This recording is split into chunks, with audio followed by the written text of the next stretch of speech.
నమస్తే. నేను జర్నలిస్ట్ శ్రీనివాస్. ఈరోజు న్యూస్ అనాలిసిస్‌లో విశాలాంధ్ర పేపర్‌లో వార్తలను చూద్దాం. వైద్య కళాశాలను ప్రైవేటు పరానికి చంద్రబాబు నాయుడు గారు నాంది పలికిండట. గతంలో కూడా చాలా సార్లు వచ్చింది. జగన్మోహన్ రెడ్డి 2019 నుంచి 2024 మధ్య కాలంలో 17 ప్రభుత్వ వైద్య కళాశాలను మంజూరు చేయించి తీసుకొచ్చిండు కేంద్రం నుంచి, నేషనల్ మెడికల్ కౌన్సిల్ నుంచి. వాటిల్లో ఇప్పుడు ఒక 8 ప్రభుత్వ మెడికల్ కాలేజీలను ప్రైవేటు పరం చేయాలి. దానికి మళ్ళీ P4 అనే ఒక పేరు పెట్టారు చంద్రబాబు నాయుడు గారు. దానికోసం ఒక కమిటీ వేశారట. వైద్య కళాశాలల ప్రైవేటు పరం ఒప్పందాలపై ప్రభుత్వం కమిటీ ఏర్పాటు చేసింది. అమల్లోకి వస్తే ఎంబీబీఎస్ సీట్ల కోత, పేద ప్రతిభ గల విద్యార్థులకు విద్యా వైద్యం దూరమే. విద్యార్థి సంఘాలు విపక్షాల వ్యతిరేకత వెనక్కి తగ్గకుండా ఆందోళనలు చేస్తున్నాము అని చెప్పి, తగ్గకుంటే ఆందోళన చేస్తామని ఏఎస్ఎఫ్ఐ చెప్పింది. పబ్లిక్ ప్రైవేట్ పార్ట్నర్షిప్ విధానంలో వైద్య కళాశాలలు ఆసుపత్రుల నిర్వహణపై చంద్రబాబు ప్రభుత్వం శరవేగంగా అడుగులు వేస్తుంది. పీపీపీ విధానాలపై విద్యార్థి సంఘాలు విపక్షాల నుంచి తీవ్ర వ్యతిరేకత వస్తున్నప్పటికీ రాష్ట్రంలో ఎన్డీఏ ప్రభుత్వం మాత్రం ఒంటెత్తిపోవడంతో ముందుకెళ్తుంది. ఇటీవల ముగిసిన శాసన మండలి సమావేశంలో పీపీపీ విధానంపై వాడివేడిగా చర్చ జరిగినప్పటికీ ప్రభుత్వం ఏమాత్రం వెనక తగ్గదు కూడా. పులివెందుల, మార్కాపురం, ఆదోని ఇట్లా ఒక 4 ప్రస్తుతానికి ప్రాథమికంగా ఫస్ట్ ఫేజ్లో ఒక 4 ప్రభుత్వ వైద్య కళాశాలను ప్రైవేట్ పరం చేయడానికి ఆల్రెడీ ప్రాసెస్ అంతా స్టార్ట్ అయిపోయింది. దాని మీద ఒక కమిటీ వేశారట. కమిటీ వేసి మొత్తానికి అల్టిమేట్గా ఏంటంటే, చంద్రబాబు నాయుడు గారు ఒకవైపు ఏం చెప్తుండు, నేను పేదరిక నిర్మూలన చేయడానికి P4 తీసుకొచ్చిన అంటుండు. ఇక్కడ P3తోని పేదరికాన్ని ఎక్కువ చేస్తున్నాడు. అంటే పేద, బడుగు, బలహీన వర్గాలకు సంబంధించిన విద్యార్థులు, ప్రతిభ ఉన్న విద్యార్థులు వైద్య విద్య చదువుకోవాలంటే వాళ్ళకి అందన ద్రాక్ష కింద చేస్తాడు. ఎందుకు చేస్తాడంటే, అదే 17 ప్రభుత్వ మెడికల్ కాలేజీలు ప్రభుత్వ ఆధ్వర్యంలో ఉంటే ఎవరైనా ప్రతిభ ఉన్న విద్యార్థులు, బడుగు బలహీన వర్గాలు, అట్టడుగు వర్గాల పిల్లలు ప్రతిభ ఉండి ఎంట్రన్స్లో మంచి ర్యాంక్ సాధిస్తే అందులో సీటు సంపాదిస్తారు. ప్రభుత్వమే ఖర్చు లేని పరిస్థితి. వాళ్ళకి డబ్బు లేదు కాబట్టి చదువుకోగలుగుతారు. ఇప్పుడు చంద్రబాబు నాయుడు గారు చెప్పే P3లోకి వస్తే అక్కడ ప్రైవేట్ వాళ్ళు ఉంటారు. వాళ్ళు 1 కోటి 2 కోట్ల రూపాయలు ఒక సీటుకి ఛార్జ్ చేస్తారు. ఛార్జ్ చేసినప్పుడు ప్రతిభ ఉంటుంది, డబ్బులు ఉండవు. ప్రతిభ ఉండదు, డబ్బులు ఉంటాయి. ఈ 2 వర్గాల మధ్యలో ఎవరికి వస్తుందంటే, ప్రతిభ లేకుండా డబ్బు ఉన్నోడికి ఆడ మెడికల్ సీట్ వస్తుంది, వాడు చదువుతాడు. డబ్బుతోనే ఉంటుంది, వ్యాపారం అయిపోద్ది. అయిన తర్వాత ఏం చేస్తారు, ప్రతిభ లేనివాడు చదువుకొని ఎంబీబీఎస్ పట్టా పట్టుకొని బయటకు వచ్చి మళ్ళీ పేద ప్రజలపైన వైద్యం చేసి వాళ్ళని చంపే కార్యక్రమం చేస్తారు. ఇది జరగబోతుంది. ఇది మొత్తానికి పేద, బడుగు, బలహీన వర్గాల విద్యార్థులకు వైద్య విద్యను దూరం చేయటంతో పాటు వాళ్ళ ప్రాణాల మీదకి తేయటం, అంటే ప్రతిభ లేని వాళ్ళకి ఎంబీబీఎస్ పట్టాలు ఇచ్చి, ఈ 2 కార్యక్రమాలతోని మరి P4తోనే నేను పేదరికాన్ని నిర్మూలన చేస్తాను అంటాడు. P4తోని ఎట్లా పేదరిక నిర్మూలన అయింది, P3తోని పేదరికం ఎట్లా నిర్మూలన అయింది? పేదలను చంపే కార్యక్రమం, పేదలను విద్యకు దూరం చేసే కార్యక్రమం కిందనే దీన్ని చూడాలి తప్ప, దీనిపైన విపక్ష పార్టీలు, విద్యార్థి సంఘాలు పెద్ద ఎత్తున ఎప్పటి నుంచో చెప్తున్నాయి కానీ వినే పరిస్థితి లేదు. వాళ్ళు ఆల్రెడీ ఒక ఎజెండా పెట్టుకున్నారు. ఈ P4తోని P3తోని తెలుగుదేశం పార్టీకి సహకరించిన తెలుగుదేశం పార్టీ సానుభూతి పరులు, ఎన్ఆర్ఐలు వీళ్ళని ఏదో ఒక పెట్టుబడి, ఇన్వెస్ట్మెంట్లో, వ్యాపారంలో దింపాల. ప్రభుత్వం నుంచి లబ్ధి చేకూర్చే విధానంలో ఇది ఒకటి అన్నమాట. త్వరలో ఆదరణ 3 అట. టీడీపీకి తొలి నుంచి బీసీలే వెన్నెముక, సంక్షేమంలో వారికి అత్యధిక ప్రాధాన్యం, బీసీల కులవృత్తుల ఆదాయం పెంచేలా చర్యలు, చింతలపూడి లిఫ్ట్ ఇరిగేషన్ ప్రాజెక్టు పూర్తి చేస్తాం, సోషల్ మీడియాను దుర్వినియోగం చేస్తే సాయించాం, పూలే జయంతి వేడుకల్లో చంద్రబాబు నాయుడు గారు చెబుతారు. త్వరలో ఆదరణ 3. ఎందుకు నిన్న ఏప్రిల్ 11 పూలే జయంతి, మహాత్మా జ్యోతిరావు పూలే జయంతి. పూలే జయంతి అంటే బీసీలు కాబట్టి, బీసీలకు సంబంధించిన లీడర్ కాబట్టి అన్నట్టుగా ఆయన జయంతి జరిగింది కాబట్టి ఏదో ఒకటి చెప్పాలి. త్వరలో ఆదరణ 3. ఆదరణ 1తోని, ఆదరణ 2తోని ఎంతమంది బీసీలకి ఆర్థికంగా లాభం అయింది, ఎంతమంది బీసీలు సామాజికంగా పైకి వచ్చారు. మళ్ళీ ఆదరణ 3 అట. చంద్రబాబు నాయుడు గారు పెట్టిన జన్మభూమి కానీ, ఆదరణ 1 కానీ, ఆదరణ 2 కానీ, విజన్ 2020 కానీ వీటి వల్ల ఎంతమంది బాగుపడ్డారు, P3తో కానీ ఎంతమంది పేదలు పైకి వచ్చారు, ఎంతమంది ధనికులు అయ్యారు, ఎంతమంది సంపన్న ఎమ్మెల్యేలు అయ్యారు, ఎంతమంది సంపన్న ముఖ్యమంత్రులు అయ్యారు. అంటే ముఖ్యమంత్రి చంద్రబాబు నాయుడు గారు అత్యంత సంపన్నమైన, ధనికమైన దేశంలో ముఖ్యమంత్రి అయితే అయిండు. ఆయన కుటుంబంలో ఉన్న సభ్యులంతా ధనికులయ్యారు. కానీ పేద ప్రజలు అక్కడే ఉన్నారుగా. మీ P3 కానీ, మీ విజన్ 2020 కానీ వీటి వల్ల పెద్దోళ్ళు అయ్యారు, పేదలు ఇంకా పేదలయ్యారు, పేదరికంలో పోయారు. నేను పేదరికాన్ని నిర్మూలిస్తా P4తోని అంటున్నాను. మీరు తెచ్చిన P3 వల్ల ఎక్కడ పేదరికం పోయింది? ఎవరి పేదరికం పోయింది? తెలుగుదేశం పార్టీయో లేకపోతే పొలిటీషియన్స్ పేదరికం పోయింది తప్ప పేద ప్రజల పేదరికం పోలే. మళ్ళీ మీరు తెచ్చే P4తోని తెలుగుదేశం పార్టీలోనో లేదా పొలిటీషియన్స్‌లో కుటుంబాల్లో ఉన్న తరతరాలు ఇంకా పేదరికం లేకుండా చేయడానికి ఇది ఒక పందా. ఇప్పటికే అక్రమ సంపాదన చేసిన వాళ్ళని ఇంకా సంపన్నులు చేయటం, వాళ్ళని గుర్తించే కార్యక్రమం, వాళ్ళని అంటే అక్రమార్కులు కాదు సక్రమార్కులని సక్రమ మార్గంలో తీసుకొచ్చే ప్రయత్నం చేస్తున్నారు P4తోని. కానీ పేదరికం నిర్మూలన అయ్యే పరిస్థితి లేదు. ఎక్కడైంది పేదరికం నిర్మూలన? ఎట్లా అయింది P4తోని? ఎవరు దయాదారిభిత్యంతోని అవసరమా? అంటే దయతోని సంపన్నులు ఎవరైతే ఉన్నారో పేద ప్రజలను అడ్డం పెట్టుకొని మీ విజన్ 2020తోని మీ P3తోని మీ ప్రపంచీకరణ గ్లోబలైజేషన్ థియరీతోని ఎవరైతే అక్రమంగా ప్రభుత్వాన్ని అడ్డం పెట్టుకొని ప్రజల సొమ్ముని ప్రజల ఆస్తులను గాజేశారో ప్రజల యొక్క భూములను తిన్నారో ప్రభుత్వ భూములు తిన్నారో వాళ్ళు ఇవాళ సంపన్నులు.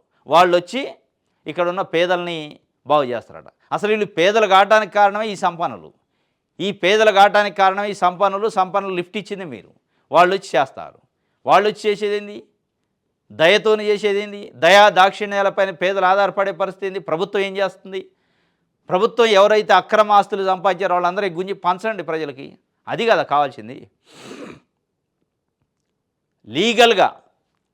లీగల్గా పంచండి ఆస్తుల్ని, గుంజుకోండి.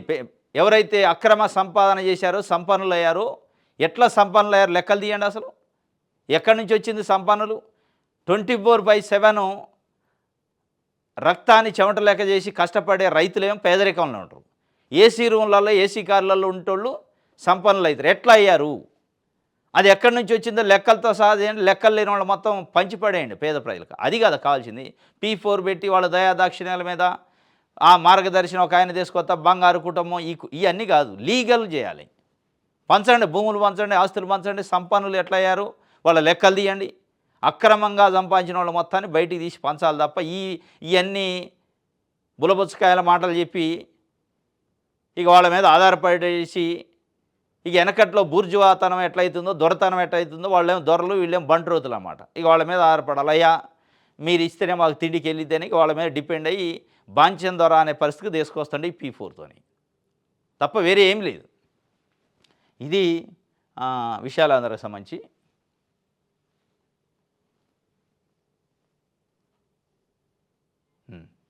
ఆంధ్రప్రభ చూద్దాం.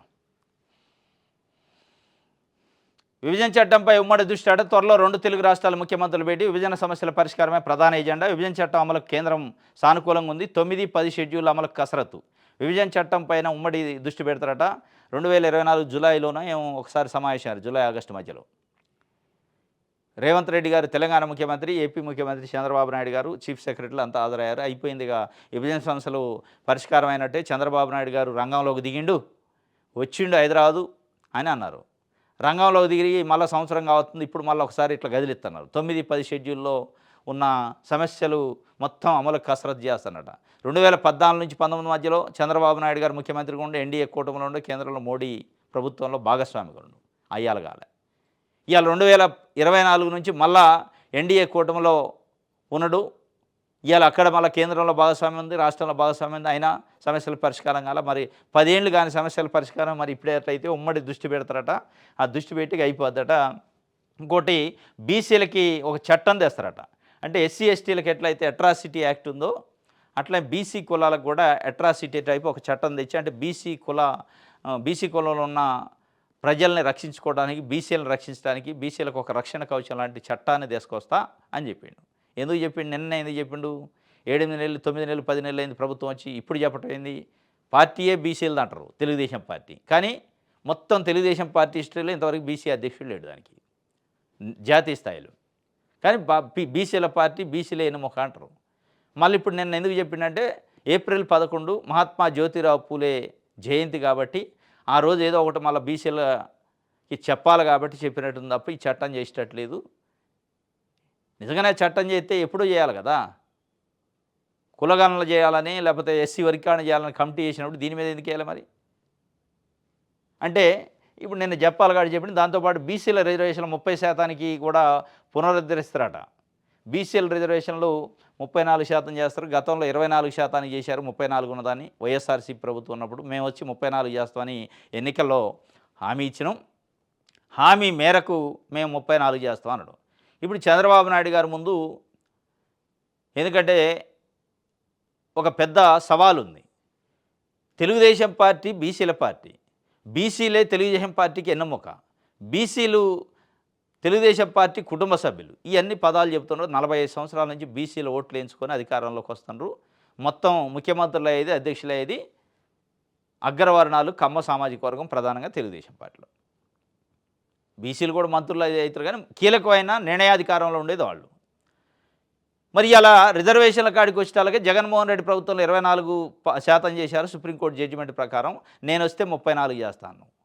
ఎట్ ద సేమ్ టైం పక్కన ఏమైనా తెలంగాణ రాష్ట్రంలో, తెలుగు రాష్ట్రం అది కూడా 42% బీసీలకు రిజర్వేషన్ ఇస్తామని వాళ్ళు చెప్పారు. వాళ్ళు ఒక రెజల్యూషన్ పాస్ చేసి కేంద్రానికి పంపారు.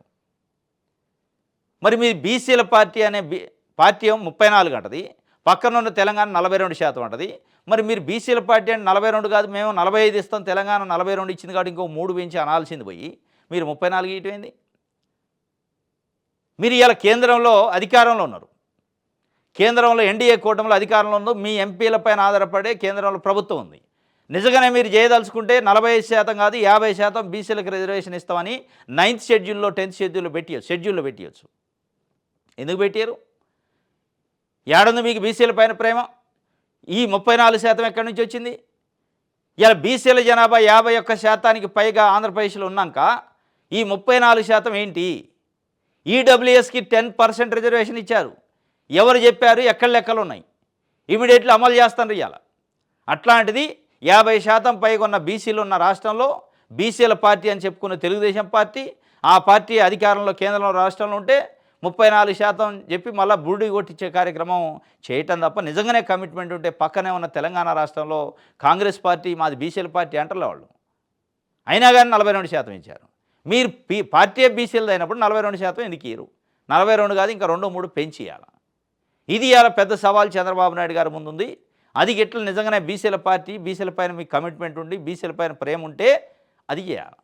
ఈ 34% చేసి చేతులు దులుపుకొని మళ్ళీ దాన్ని ఎవరో సుప్రీంకోర్టు పోతే కొట్టేసేది చేసి ఇచ్చినట్టు ఇచ్చి గుంజుకునే కార్యక్రమం కాకుండా దాన్ని 9th షెడ్యూల్లో పెట్టించండి.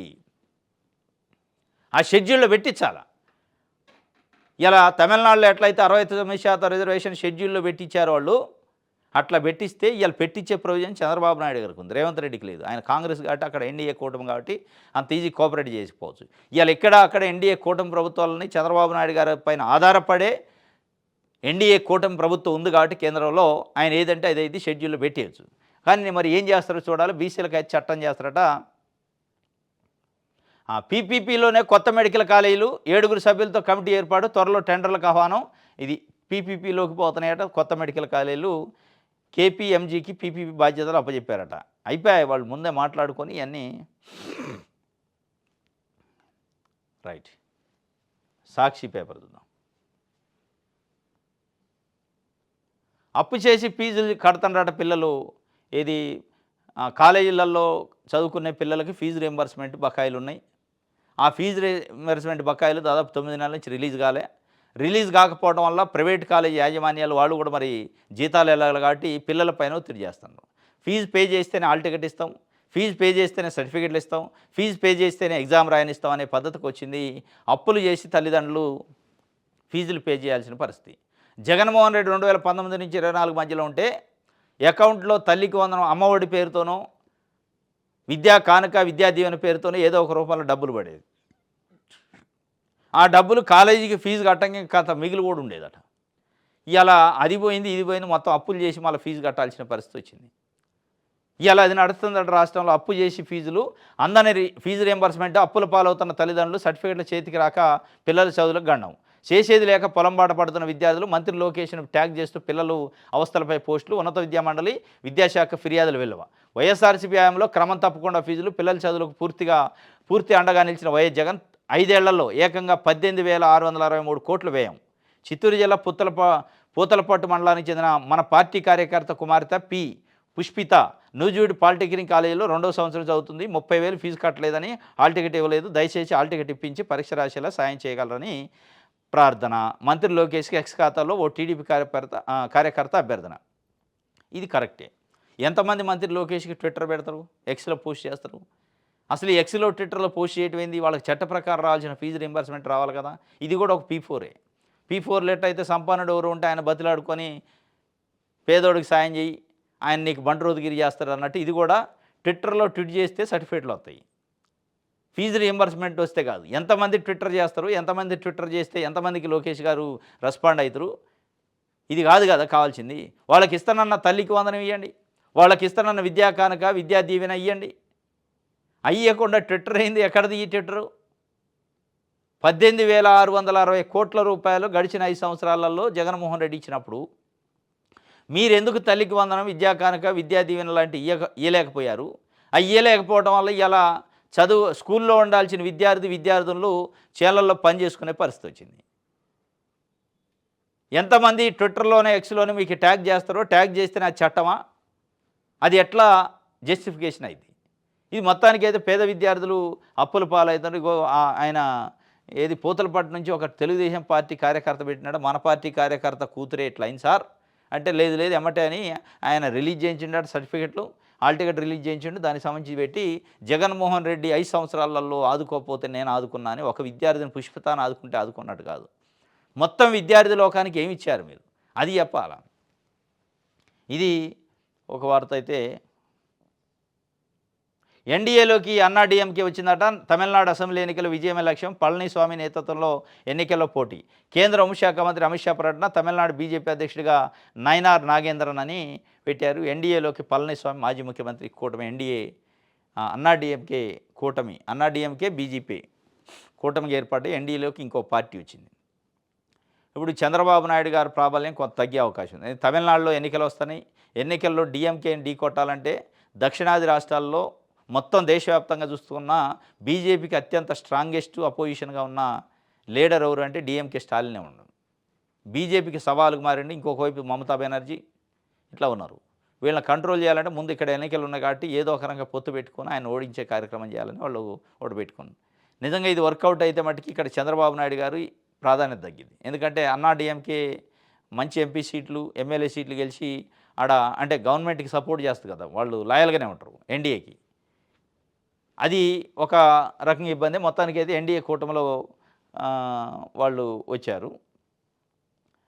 ఇది ఒక వార్త. గోశాల గోవధశాల టీటీడీ అధికారుల నిర్లక్ష్యంతో గోమాతల మృత్యుఘోష. 3 నెలల్లోనే 100కు పైగా మృత్యువాత పడ్డాయట గోవులు. తప్పించుకునేందుకు గోవుల కళేబారాలు, చెవి ట్యాగులు కత్తిరింపు, పోషకాహారము, వైద్య సేవల కరువు. సీఎం పవనానంద స్వాముల సనాతన ప్రగల్భాలు ఏమయ్యాయి? టీటీడీ మాజీ చైర్మన్ భూమన కరుణాకర్ రెడ్డి మండిపడ్డారు. నేను ప్రెస్ మీట్ పెట్టి చెప్తుండు. అది గోశాల లేకపోతే గోవులను వధ చేసేశాల అని, గోవధశాల అని అడిగిండు. దాదాపు 3 నెలల్లో 100 గోవులు చచ్చిపోయినాయట. 3 నెలలు అంటే 90 రోజులు. 100 గోవులు అంటే రోజుకు ఒక గోవు చచ్చిపోతున్నట్లే యావరేజ్గా. ఇలా సనాతన ధర్మాన్ని నేను కాపాడుతా, సనాతన ధర్మం కోసం అవసరమైతే చావటానికి కూడా సిద్ధం, ప్రాణాలు ఇస్తా అన్న పవనానంద స్వామి ఎడిపోయిండు. చంద్రబాబు నాయుడు గారు ఎడిపోయిండు. ఎందుకు గోవుల పైన అంత నిర్లక్ష్యం? వాటికి సంబంధించిన మందులు కానీ పోషకాహారం కానీ సరైన పద్ధతులు ఇవ్వకపోవడం వల్ల చనిపోయినాయని భూమన కరుణాకర్ రెడ్డి అంటుండు. కానీ ఇది మరి సెంటిమెంటల్ ఇష్యూ కాబట్టి అసలు నిజంగా అక్కడ అన్ని గోవులు చనిపోయినాయా? 100 గోవులు 3 నెలల్లో చచ్చిపోవడం అంటే అంత ఈజీ ముచ్చట కాదు. అంత నిర్లక్ష్యంగా నిజంగానే టీటీడీ అధికారులు ఉన్నారా అనేది కూడా మనం లోతులో పోతే తెలుస్తుంది. ఎందుకంటే సాక్షి పేపర్ వార్త రాసింది. దాంట్లో మరి ఎంతవరకు అది ఉన్నది అనేది టీటీడీ వ్యవహారం. అది మనం అంత ఈజీగా గెజ్ చేయలేం. ఆయన చెప్తుంది ఏంటంటే కొన్ని ఆధారాలు కూడా ఉన్నాయి. ఆ ఆధారాలు ఫోటోల రూపంలో వేసిండు. దాంతోపాటు పాల ఉత్పత్తి తగ్గింది అంటున్నాడు. పాల ఉత్పత్తి తగ్గింది అంటే గోవులు తగ్గినట్టు, గోవులు చనిపోయినాయి. రోజుకు ఒక 1500 లీటర్ల పాలు వచ్చేది, ఇప్పుడు 500 లీటర్ కూడా రావట్లేదు. అంటే పాల ఉత్పత్తి తగ్గిందంటే ఆ మేరకు గోవులు చనిపోయినాయి అని ఆయన చెప్తున్నాడు. మరి సమ్మర్లో సహజంగా పాల ఉత్పత్తి తగ్గే అవకాశం ఉంటుంది, కానీ అంత తగ్గదు. 1000 లీటర్లు మార్జిన్ ఉండదు. ఉంటే 100-200 లీటర్లు తగ్గిద్ది. కానీ దీన్ని బట్టి అనుమానాలు అయితే వస్తున్నాయి. 100 గోవులు చనిపోయినాయని, ఇప్పటికే కల్తీ నెయ్యితోని, కల్తీ లడ్డు అని, కల్తీ నెయ్యి జరిగిందని, లేనిది ఉన్నట్టు ఉన్నది లేనట్టు చేసి మొత్తాన్ని తిరుమలలో ఏదో అపవిత్రత జరిగిందని చంద్రబాబు నాయుడు గారు గగ్గోలు పెట్టిండు. ఇంకొక వైపు బ్రహ్మోత్సవాల టైంలో టికెట్ల కోసం తొక్కీసలాట జరిగి 6 మృతి చెందారు టీటీడీ నిర్లక్ష్యంతో. దాంతో కూడా కొంత పరుగు పోయింది. ఇవాళ మళ్ళీ దీంతో కొంత పరుగు పోయే కార్యక్రమం స్టార్ట్ అయింది. ఇది మొత్తానికి మరొక ఇంటెన్షన్ చేస్తారా, అవగాహన లేదా, లేదా అక్కడ ఉన్న చైర్మన్ ఈఓకి సమన్వయం లేదా, కానీ మొత్తానికైతే చాలా ఇబ్బందికరమైన పరిస్థితులు టీటీడీ విషయంలో జరుగుతున్నాయి.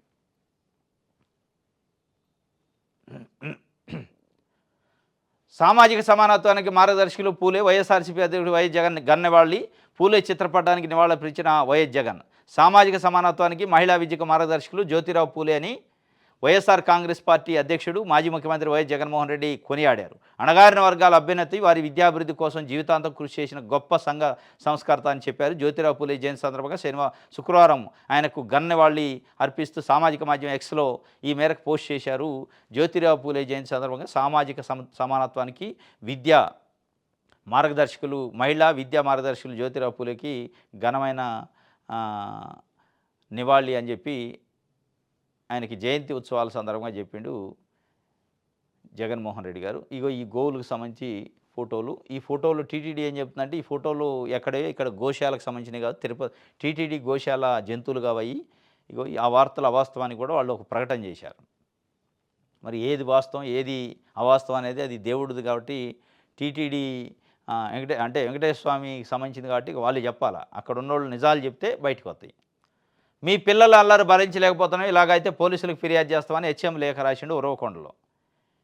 ఇలా విద్యార్థులకి చదువేం కానీ అల్లరిని కంట్రోల్ చేయటం, ఫోను ల్యాప్టాప్లు ఎలక్ట్రానిక్ అవి చూసేదాన్ని కంట్రోల్ చేయడం తల్లిదండ్రులకి ఇటు టీచర్స్కి సవాలైంది. ఉరవకొండలో ప్రభుత్వ స్కూల్ హెచ్ఎం 9వ తరగతి విద్యార్థుల పిల్లలకు సంబంధించిన పేరెంట్స్కి అందరికీ లెటర్లు రాసిందట. మీ పిల్లలు అల్లరి భరించలేకపోతున్నాం, మీ పిల్లల బీభత్సం అరాచకం భరించలేకపోతున్నాం, స్కూల్లో ఉన్న వస్తువులు స్విచ్ బోర్డులు ఫ్యాన్లు ఇరగొట్టే పరిస్థితి ఉంది, ఏం చెప్పే పరిస్థితి లేకుండా అయింది, వాళ్ళని కంట్రోల్ చేసి మీరు క్రమశిక్షణలో పెడతారంటే ఏం లేదు, లేదంటే అవసరమైతే పోలీస్ కంప్లైంట్ కూడా ఇవ్వాల్సి వస్తుందని వాళ్ళకి లెటర్ రాశారట. అంటే పిల్లల్ని టీచర్స్ కంట్రోల్ చేయలేని పరిస్థితుల్లో ఉంటే తల్లిదండ్రులకి గతంలో ఎట్లుండేదంటే పిల్లలు చదవట్లేదంటనో, పిల్లలు అల్లరి చేస్తుంటనో, పిల్లలు డిసిప్లిన్ లేరంటనో తల్లిదండ్రులు వచ్చి టీచర్స్ చెప్పేది, మా బాబు డిసిప్లిన్ లేడు సార్ చెప్పండి, మా బాబు చదవట్లేదు సార్ చెప్పండి, మా పాప అల్లరి చేస్తుంది సార్ చెప్పండి, మీరు కంట్రోల్ చేయండి అని తల్లిదండ్రులు వచ్చి టీచర్ చెప్పేది. ఇవాళ టీచర్సే పిల్లల పేరెంట్స్ని రిక్వెస్ట్ చేసుకునే పరిస్థితికి వచ్చిందంటే మన విద్యా వ్యవస్థ ఎడిపోతుంది. ఎందుకంటే ఒక టీచరు ఒక దెబ్బ పిల్లోని కొట్టిందంటే వీళ్ళు ఊరుకోరు, పేరెంట్స్ ఎడిపోయేటొద్దు నాకెందుకని వాళ్ళు కొట్టరు, వాళ్ళు వదిలేస్తారు. పిల్లల్ని అంత గారాభం అంత మురిపం చేస్తారు కాబట్టి ఈ పరిస్థితులు అవుతున్నాయి. పిల్లలు ఈ పరిస్థితి రావడానికి కారణం కూడా సోషల్ మీడియా, ఇవాళ యూట్యూబ్, సెల్ ఫోన్లు. దాంట్లో రకరకాల రీల్స్ రకరకాల షార్ట్స్ చూస్తుంటారు. వాడు తిక్క షార్ట్ చేస్తుంటారు, పని లేనివాడు ఏదేదో చేస్తుంటాడు, అదే వీళ్ళు ఫాలో కావాలని చూస్తారు. ఏదో పగల కొడతాడు, ఏదో ఎరగొడతాడు, ఎవడో చేస్తాడు. అంతా అదొక డిసిప్లిన్ లేని పద్ధతి. నేటి విద్యార్థులలో కొందరు పూర్తి క్రమశిక్షణ రాహిత్యంతో వ్యవహరిస్తుండటంతో ఉపాధ్యాయులు పడే వేదనకు తాజా ఉదంతం అద్దం పడుతుంది. గౌరవనీయులైన 9వ తరగతి విద్యార్థుల తల్లిదండ్రులకు మీ పిల్లల అల్లరి రోజుకు భరించలేకపోతున్నాం, అల్లరి గ్యాంగ్గా తయారై పరీక్షల మధ్యలో నీళ్లు తాగొస్తామని బయటకు వెళుతున్నారు, తిరిగి పరీక్షలకు హాజరు కావడం లేదు, స్విచ్ బోర్డులు ఎరగొడుతున్నారు, క్లాసులో బెంచీలు పాల్గొడుతున్నారు అంటూ అనంతపురం జిల్లా ఆమిద్యాల జెడ్పీ ఉన్నత పాఠశాల హెచ్ఎం నాగమంజుల తల్లిదండ్రులకు రాసిన లేఖ ప్రస్తుతం వైరల్గా మారింది. ఇక మీదట ఇలానే చేస్తే పోలీస్ స్టేషన్లో ఫిర్యాదు చేస్తానని వచ్చింది. ఇక పిల్లలకు చదువు చెప్పాల్సిన టీచర్స్ కూడా పోలీస్ స్టేషన్ పోయి కంప్లైంట్ ఇచ్చుకొని పోలీసు వాళ్ళే క్రమశిక్షణ నేర్పాల్సిన పరిస్థితి వస్తుంది ఇక భవిష్యత్తులో. రైట్, దిశ పేపర్ చూద్దాం. రైట్, బీసీల ద్రోహి జగనట, నాడు ఎన్టీఆర్ నేడు చంద్రబాబు బీసీలకు పెద్దపేట, బీసీలకు రాజకీయ రిజర్వేషన్ కల్పించిన గంత టీడీపీదే. మహాత్మా జ్యోతిరావు పూలే జయంతి వేడుకల్లో నిమ్మల రామానాయుడు చెప్తున్నాడు బీసీల ద్రోహి జగనట. మరి ఎట్టేట ద్రోహినం అంటే బీసీ మహిళలకి అమ్మఒడి పేరుతోని డబ్బులు వేసినందుకు ద్రోహ, బీసీ పిల్లలకి విద్యా కానుక విద్యా దీవెన పేరుతోని డబ్బులు వేసినందుక, కాపు నేస్తాం, ఈబీసీ నేస్తాం, మత్స్యకారులు నేస్తాం, ఇటు రకరకాల పేరుతో నవరత్నాల పేరుతో దాదాపు 4 లక్షల కోట్ల పైచీలకు డబ్బులు 5 సంవత్సరాలలో బీసీ ఎస్సీ ఎస్టీ మహిళల అకౌంట్లలో లబ్ధిదారుల అకౌంట్లో డబ్బులు డైరెక్ట్గా బెనిఫిట్ కింద వేసినందుకు బీసీల ద్రోహ్య. లేదా ఇవాళ 10 నెలలు అయింది పరిపాలనలోకి వచ్చి చంద్రబాబు నాయుడు గారి ప్రభుత్వం, ఒక్క తల్లికి వందనం వేయలేదు, ఒక్క రైతుకు రైతు భరోసా ఇయ్యలేదు, ఒక విద్యార్థికి విద్యా కానుక, విద్యా దీవెన ఇయ్యలేదు, కాపు నేస్తం ఇయ్యలేదు, ఈబీసీ నేస్తం ఇయ్యలేదు, మత్స్యకారు నేస్తం ఇయ్యలేదు. ఎవరు ఇప్పుడు ద్రోహి అనేది ఇలా ప్రజలు మాట్లాడుకుంటున్నారు. ఎవరు బీసీల ద్రోహి? బీసీల ద్రోహి నాడు ఎన్టీఆర్, నేడు చంద్రబాబు బీసీలకు పెద్దపీట, బీసీలకు రాజకీయ రిజర్వేషన్లు కల్పించిన ఘనత మాది అంటున్నారు. రాజకీయ రిజర్వేషన్లు కాదు, బీసీల పార్టీ అని చెప్పుకుంటే తెలుగుదేశం పార్టీకి ఇవాళ వరకు జాతీయ అధ్యక్షుడు ఎన్టీ రామారావు గారు, చంద్రబాబు నాయుడు గారు తప్ప ఇంకొక అధ్యక్షుడు ఉండా? ఎందుకు గాల బీసీలలో? బీసీలలో లేరా? తెలుగుదేశం పార్టీలో యనమల రామకృష్ణుడు బీసీ కాదా? నాయకుడు కాదా ఆయన? అప్పట్లో ఉమ్మడి రాష్ట్రంలో దేవేంద్ర గౌడ్ బీసీ కాదా? నాయకుడు కాదా ఆయన? వాళ్ళు చేయలేరా పరిపాలన? వాళ్ళు ముఖ్యమంత్రి గారేదా, వాళ్ళు అధ్యక్షుడు గారేదా? ఎందుకు చేయరు? వాళ్ళ పేరు చెప్పుకొని పబ్బం గడుపుకుంటూ ఏదో చేసినట్టు నటించడం. మళ్ళీ ఇంకో పార్టీ ఆయన్ని జగన్ ద్రోహో, ఇంకొక ఆయన ద్రోహో, రాజశేఖర రెడ్డి ద్రోహో, లేదా కాంగ్రెస్ ద్రోహో అని చెప్పటం. ద్రోహులు ఎవరు?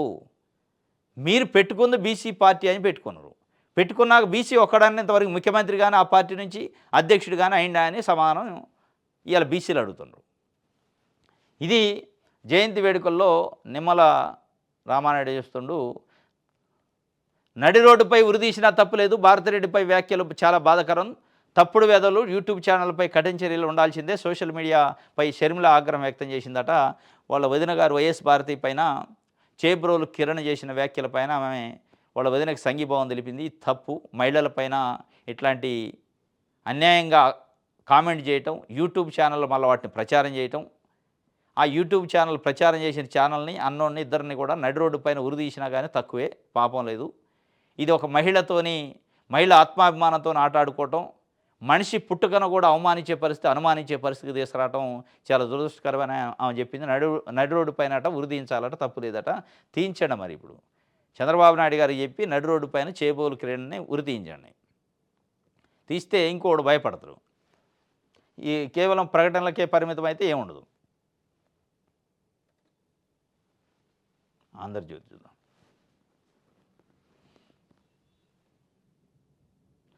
మాధవ్ వీరంగం చేసినట్టే ఏం తమాషా చేస్తున్నారా? ఎంపీగా చేసే పోలీసు అధికారిని మీడియా ఎదుట హాజరు వ్యవహారంలో రెచ్చిపోయిన మాజీ ఎంపీ. ఎస్పీ కార్యాలయం వద్ద చిందులు, గుంటూరు కోర్టు వద్ద ఏఎస్పీపై రంకెలు.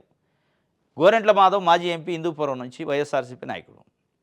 చేబోలు కిరణ్ చేసిన వ్యాఖ్యలపైన ఆయన యూట్యూబ్లో అప్లోడ్ చేసిన వ్యాఖ్యలు, వైఎస్ భారతి పైన చేసిన వ్యాఖ్యలపైన ఆయన చేబోలు కిరణ్ మాకు అప్పచెప్పండి, మీరు అరెస్ట్ చేసి మళ్ళీ సాధటం కాదు, ఒక మహిళను అంత ట్రోల్ చేస్తారా, అంత ఘోరంగా మాట్లాడతారా, ఒక తల్లి లాంటి మహిళని ఆయన ఒక నిరసన వ్యక్తం చేస్తూ ఆయన పట్టుకురావడానికని ఆ పోలీసులు అరెస్ట్ చేసే సందర్భంలో పోయిండు. అది ఒక నిరసన కార్యక్రమం.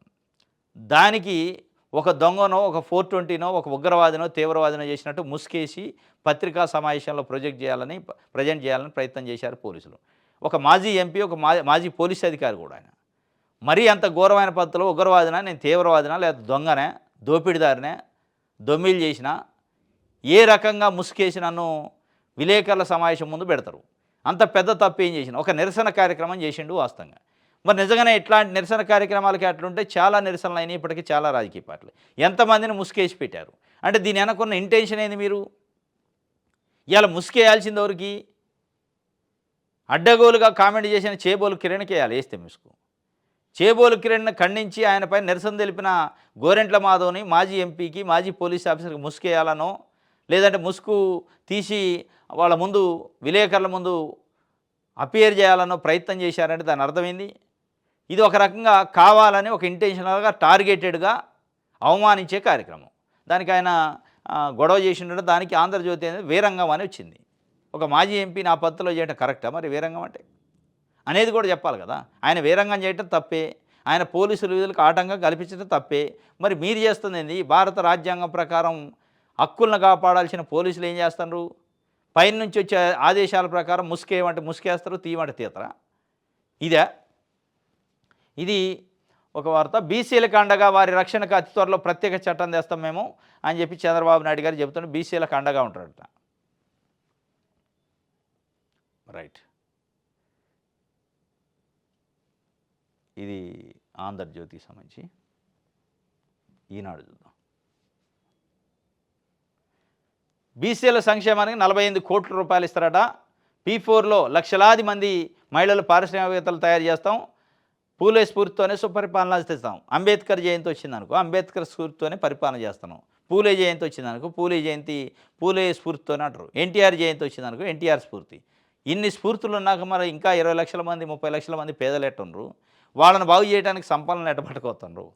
అన్ని స్ఫూర్తులేనే. పూలే జయంతి వస్తే పూలేది, అంబేద్కర్ వస్తే అంబేద్కరు, గాంధీ వస్తే గాంధీ స్ఫూర్తి, ఎన్టీ రామారావు గారిది వస్తే ఎన్టీ రామారావు గారి స్ఫూర్తి, ఇంకా ఎవరన్నా పెద్ద పెద్దోళ్ళు బుద్ధుడు వస్తే బుద్ధుడు స్ఫూర్తి. ఇంతమంది పెద్ద పెద్దోళ్ళ స్ఫూర్తి ఉన్నాక తెలుగుదేశం పార్టీకి, చంద్రబాబు నాయుడు గారికి మరి ఇన్ని లక్షల మంది పేదలు ఎందుకున్నారు? ఈ స్ఫూర్తితో పాటు మళ్ళీ విజన్లు కూడా ఉన్నాయి మీకు. విజన్ 2020, విజన్ 2047, P4లు, P3లు ఇవన్నీ ఉన్నాక మరి ఎందుకు ఇంకా పేదల లెక్కనే ఉన్నారు? అన్ని లక్షల మంది పేదలు ఎట్టున్నారు అనేది ఇలా చెప్పాలా? మేము బీసీలకి 48,000 కోట్లు ఇచ్చినాం, 30,000 కోట్లు ఇచ్చినాం, ఇది కాదు కదా. గంటలోపే ముగిసిన జోగి రమేష్ విచారణ. అలా లోపలికి వెళ్ళినట్ట ఇలా బయటకు వచ్చేసిన వైసీపీ నేత చంద్రబాబు నివాసంపైకి వెళ్ళి దాడి చేసిన కేసు. నోటీసులు ఇచ్చాం, ప్రశ్నించాము అన్నట్టుగా మొక్కుబడి విచారణ చేశారని ఈనాడు రాసింది. మరి చెప్పపోయారా ఈనాడు పేపరు? ఇట్లా రాసే బదులు చంద్రబాబు నాయుడు గారికి, లోకేష్ గారికి ఫోన్ చేసి ఆయన జోగి రమేష్ని అరెస్ట్ చేస్తే గంటలోపు చేయటం ఏంది, ఇన్ని గంటలు కనీసం చేయాలా అని మీరు టార్గెట్ పెడితే విచారణకు కూడా టార్గెట్ పెట్టండి, అయిపోద్ది. పేపరా పాంప్లెట్ ఇది? విచారణ ఎంతసేపు చేయాలనేది కూడా వీళ్ళే చెప్తారు. మొక్కుబడిగా జరిగిందట, ఇట్లా ఇచ్చారట నోటీస్, అట్ట పోయిందట, ఇట్ట వచ్చిందట, ఎట్ట చేస్తారు మీరు? 7-8 గంటలు విచారణ చేయాలి కానీ అని చెప్తుండు. అంటే చంద్రబాబు నాయుడు గారి ఇంటి ముందు నిరసనకో ధర్నాకో పోతే దానికోసం 7-8 గంటలు విచారణ చేయాలి. కానీ మార్గదర్శి సంస్థ 2,600 కోట్ల రూపాయలు అక్రమంగా డిపాజిట్ సేకరిస్తే హిందూ అవిభాజ్య చట్టం ప్రకారం వ్యతిరేకంగా ఆర్బీఐ చట్టంలో సెక్షన్ 45(s) ప్రకారం కూడా వ్యతిరేకంగా ఆ నిబంధనలు పాటించకుండా 2,600 కోట్ల రూపాయలు అక్రమంగా డిపాజిట్ సేకరిస్తే ఒక 15 సంవత్సరాల నుంచి కేసు నడుతున్న 15-20 సంవత్సరాలైంది. దానికైతే ఇంకో 15 సంవత్సరాలని విచారణ చేయొచ్చు. ఆ విచారణలో ఏం లేదు, డొల్లే. కానీ జోగి రమేష్ దేశపై గంటలో ఎట్లా వదిలిపెడతారు అని చెప్తున్నారు. అంటే ఏంది మార్గదర్శులు? దీంట్లో మార్గదర్శి ఎవరు? దీంట్లో మంచివాళ్ళు ఎవరు? దీంట్లో ఎవరిని ఆదర్శంగా తీసుకోవాలి అనేది ప్రజలు డిసైడ్ చేసుకోవాలి. గంటలోపు ఎట్ట ముగిసిద్దని రాశారు పాపం, వాళ్ళ బాధ ఇది. ఈరోజు న్యూస్ అనాలిసిస్. రేపు తాజా వార్తలతో తిరిగి కలుసుకుందాం. Thank you.